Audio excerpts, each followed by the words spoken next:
Shalom Bapak Ibu Saudara-saudari, salam sehat, kiranya Allah Trinitas menyertai dan melindungi kita semua.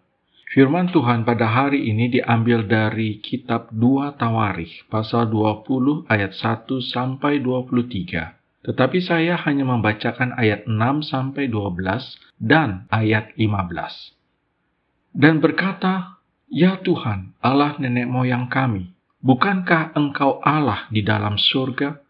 Bukankah Engkau memerintah atas segenap kerajaan bangsa? Kuasa dan keperkasaan ada di dalam tangan-Mu, sehingga tidak ada orang yang dapat bertahan melawan Engkau.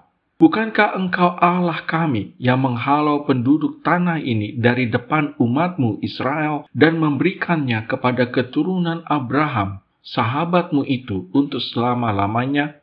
Lalu mereka mendiami tanah itu dan mendirikan bagi-Mu tempat kudus untuk nama-Mu. Kata mereka, bila sesuatu malapetaka menimpa kami, yakni pedang, penghukuman, penyakit sampar, atau kelaparan, kami akan berdiri di muka rumah ini, di hadapan-Mu, karena nama-Mu tinggal di dalam rumah ini. Dan kami akan berseru kepadamu di dalam kesesakan kami, sampai Engkau mendengar dan menyelamatkan kami.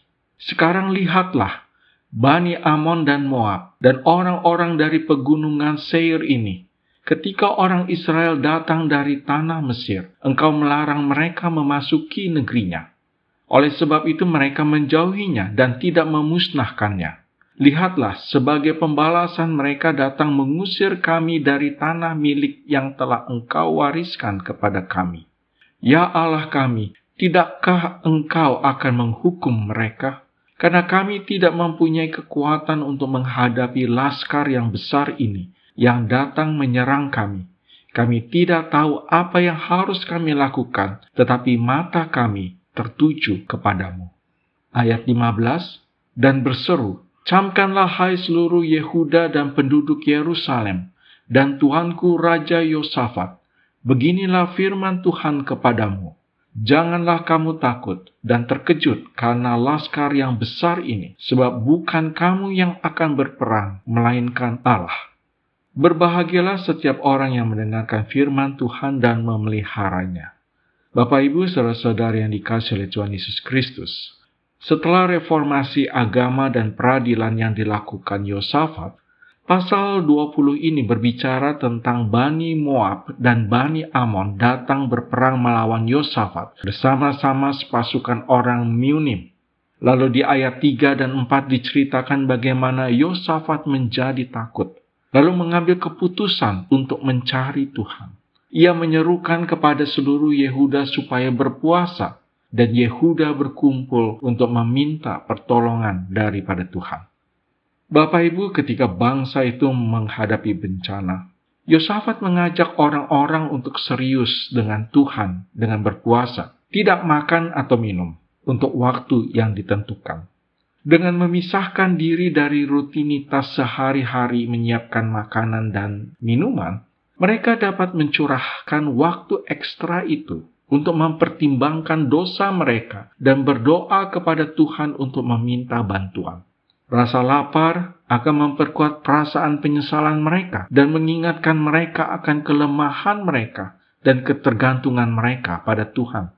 Puasa masih dapat membantu saat ini Bapak Ibu, karena kita tetap mencari kehendak Tuhan dalam situasi khusus dan selama musim tertentu. Dalam doa Yosafat yang kita dengar bersama di ayat 6-12, ada beberapa hal penting Bapak Ibu saudara-saudari. Yang pertama, Yosafat menyerahkan situasi itu kepada Tuhan, mengakui bahwa hanya Tuhan yang dapat menyelamatkan bangsa itu. Yang kedua, dia mencari perkenanan Tuhan karena umatnya adalah umat Tuhan. Yang ketiga Bapak Ibu, Yosafat mengakui kedaulatan Tuhan atas situasi saat itu. Dan keempat, dia memuji Tuhan dan terhibur dengan janji-janji Tuhan. Dan yang terakhir, yang kelima, Yosafat menyatakan ketergantungan penuh pada Tuhan untuk pembebasan, bukan bergantung pada dirinya sendiri. Bapak, Ibu, saudara-saudari, ikutilah teladan Yosafat, yaitu akuilah Tuhan dan fokuslah sepenuhnya pada kuasa Tuhan daripada kekuatan kita sendiri. Saat musuh menyerang Yehuda, Bapak, Ibu, saudara-saudari, Allah berbicara kepada bangsa Yehuda melalui Yahaziel pada ayat 15. Janganlah kamu takut dan terkejut karena laskar yang besar ini, sebab bukan kamu yang akan berperang, melainkan Allah. Peperangan tersebut bukan milik bangsa Yehuda, Bapak Ibu, tetapi milik Tuhan. Kita mungkin tidak melawan pasukan musuh, tetapi setiap hari kita melawan godaan dan tekanan, dan bukanlah melawan darah dan daging, tetapi melawan pemerintah-pemerintah, melawan penguasa-penguasa, melawan penghulu-penghulu dunia yang gelap ini, melawan roh-roh jahat di udara, seperti dalam Efesus pasal 6 ayat 12, Bapak Ibu. Ingatlah Bapak Ibu saudara-saudara yang dikasihi oleh Tuhan Yesus Kristus, sebagai orang percaya, kita memiliki roh Allah di dalam kita. Jika kita meminta pertolongan Tuhan ketika kita menghadapi pergumulan, Tuhan akan berjuang untuk kita, dan Tuhan selalu menang. Lalu bagaimana caranya kita membiarkan Tuhan berperang untuk kita? Ada beberapa, Bapak Ibu. Yang pertama, dengan menyadari bahwa pertempuran itu bukanlah milik kita, tetapi milik Tuhan. Yang kedua, dengan mengenali keterbatasan manusiawi kita dan membiarkan kekuatan Tuhan bekerja melalui ketakutan dan kelemahan kita. Yang ketiga, dengan memastikan bahwa kita mengejar kepentingan Tuhan dan bukan hanya keinginan egois kita sendiri. Dan yang keempat, dengan meminta bantuan Tuhan dalam pertempuran kita sehari-hari. Amin.